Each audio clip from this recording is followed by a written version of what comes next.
ताल्लुक से। मुसलमान बड़े परेशान हैं कि भाई यूसीसी आ जाएगा तो क्या होगा।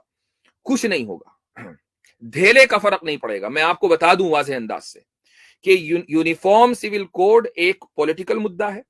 मुसलमानों को कतन परेशान होने की जरूरत नहीं है, इसलिए कि क्या आप समझते हैं कि आप सिर्फ इंडिया में रहते हैं, दुनिया में कहीं और आपका वजूद नहीं है? मुसलमान अमेरिका में रहते हैं, मुसलमान बरतानिया में रहते हैं, मुसलमान ऑस्ट्रेलिया में रहते हैं, दुनिया के बहुत सारे ममालिक में मुसलमान रहते हैं। क्या वहां उनका मुस्लिम पर्सनल लॉ है? नहीं है। तो वो किस तरीके से रह रहे हैं?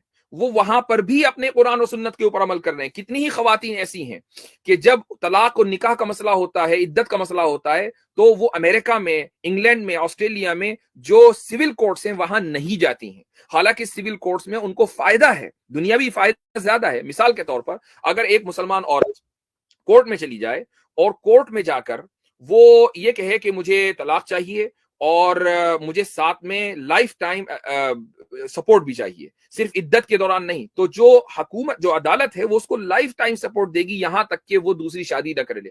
इस्लाम में उसको जो मेंटेनेंस मिलेगा वो सिर्फ इद्दत के पीरियड में मिलेगा। उसके बाद उसको ये एडवाइस की जाएगी कि भाई तुम, मेंटेनेंस इसलिए रोक दी गई ताकि तुम दूसरी शादी करो, इसीलिए मेंटेनेंस रोक दी गई।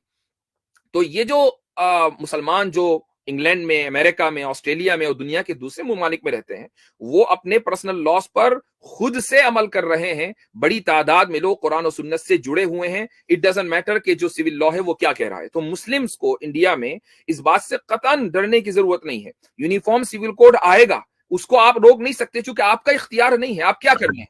आप ज्यादा से ज्यादा लॉ कमीशन में अपनी ओपिनियन दे देंगे, विच आई सपोर्ट, कि आपका ये कानूनी हक है कि आप लॉ कमीशन ऑफ इंडिया को ईमेल्स पे ईमेल भेजें। और मुस्लिम पर्सनल लॉ बोर्ड की इस वक्त मुहिम चल रही है, तो मैं उसको बिल्कुल इंडोर्स करता हूं कि अगर बोर्ड ये कह रहा है कि आप अपनी ओपिनियन दें, विच इज वेरी गुड। लेकिन अगर आप ये समझते हैं कि मुस्लिम पर्सनल लॉ आपकी दीनी तशख्खुस की बुनियाद है, अगर आप ये समझते हैं कि मुस्लिम पर्सनल लॉ खत्म हो जाएगा तो आपका ईमान खतरे में आ जाएगा, इस्लाम खतरे में आ जाएगा, जी नहीं। इस्लाम इन मसाइल के ऊपर डिपेंड नहीं करता है।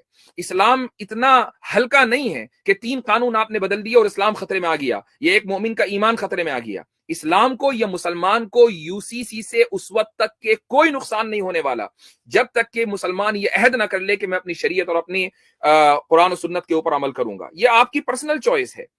उसकी एक मिसाल देता हूं। मिसाल यह है कि मसलन आप अमेरिका में हैं और अमेरिका में मीरास का कोई इस्लामी कानून नहीं है, बल्कि आपको यह अथॉरिटी है कि आप वसीयत करें।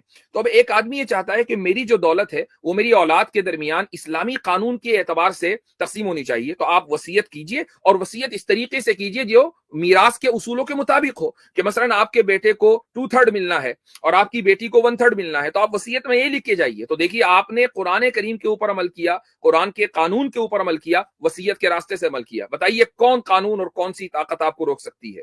तो कानून आप अपने ऊपर नाफिज करेंगे, हुकूमत आपके ऊपर कानून नाफिज नहीं कर सकती, क्योंकि आपका पर्सनल मैटर है।